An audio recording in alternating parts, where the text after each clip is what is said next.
Now to South Africa, where this is a national day of prayer and reflection to remember the former president, Nelson Mandela. It's the start of a series of events that will lead up to a massive funeral in 1 week. And ABC's Byron Pitts is in South Africa. Byron. Good morning, Dan. The wave of humanity continues here. Despite the threat of rain in the rainy season in South Africa, people continue to show up here by the hundreds. Each day we see the rainbow that is the new South Africa. People of all religions, all colors, all united in their affection for this one man, Nelson Mandela.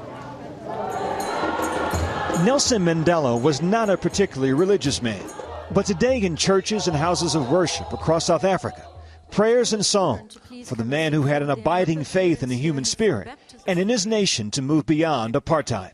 To keep his legacy going, we need to keep living what he's set out for us. He was a hero.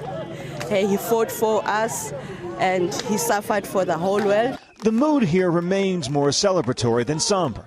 Overnight, Mandela's family spokesman speaking to the media for the first time, with Mandela's grandson close by. In our hearts and souls, he will always be with us. Today's National Day of Prayer kicks off a week-long celebration. Next up, a memorial service on Tuesday, taking place at the FNB Stadium in Johannesburg, where Mandela made his last public appearance at the 2010 World Cup. It's confirmed President Obama and the First Lady will be there, along with former President George W. Bush and Mrs. Bush, former President Jimmy Carter, former President Bill Clinton and Mrs. Clinton are expected at the funeral next Sunday. Wednesday through Friday, Mandela will lie in state in the nation's legislative capital, Pretoria.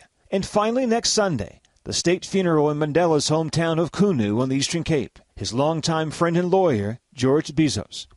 He will go down in history, I think, as the revolutionary who didn't believe in violence. Earlier today, we had our first public sighting of Winnie Mandela, Nelson Mandela's former wife and partner in the dark days of apartheid. Tomorrow will be relatively quiet in South Africa, but then on Tuesday, a gathering like the world has never seen before, as dignitaries from around the globe gather in Johannesburg to bid farewell to Nelson Mandela. Bianna? A week of mourning and reflection and celebration. Our thanks to you. And Nelson Mandela has a very large and complicated family tree with over a dozen grandchildren. Some of them opened up to ABC's Rena Nynan in a rare interview during a recent visit to South Africa, and she's here to tell us about it. Good morning, Rena. Good morning to you, Bianna. That's right, 17 grandkids and 3 wives, everyone vying for his time and affection. And there was one thing that he did from his prison cell that still brings his family comfort. Set free after 27 years in prison. His first steps into a new South Africa. But some of Mandela's grandchildren found themselves longing for his prison days. Those are the days that I cherish because it was just the two of you, nobody else. Because when he came out, we did not have him because he had bigger issues to tackle.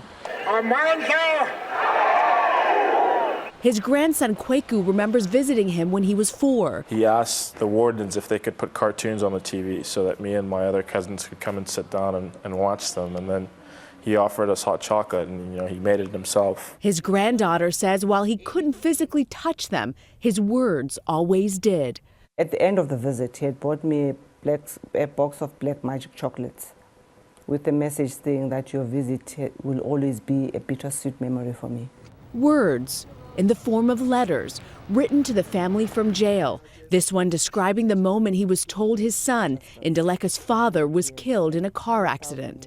It describes that his heart seems to stop, and it was like the blood in his veins were frozen like ice. And while their moments together were limited, this grandfather's wisdom was not, imparting lessons even from his prison cell. Life is about cycles. His perseverance throughout his spell in prison and how he didn't let that break him, how he kept going ultimately.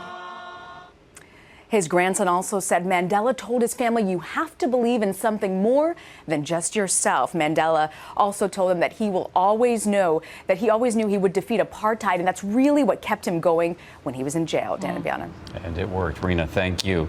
Let's bring in now ABC's George Stephanopoulos, who will be talking about Mandela and his legacy later this morning right here on ABC on This Week. Good morning, George, guys. good morning. You're going to be talking about the impact on American politics. Yeah, we're just talking about that anti-apartheid movement. So many American politicians and American activists cut their teeth in the movement to fight apartheid in South Africa, including President Obama. One of the things we're going to take a look at today is Mandela's relationship with American presidents, both starting with that anti-apartheid movement, also once he became a president, his work with Bill Clinton, his work with George W. Bush. He would tangle with presidents. He was a very fierce critic of President Bush on the issue of the Iraq War, but also worked closely with him on the issue of AIDS, and he was also a great consoler of President Clinton during his toughest times of the impeachment trial as well. And so we're going to look at all that today. Also look at really talk to some people who knew him very, very well.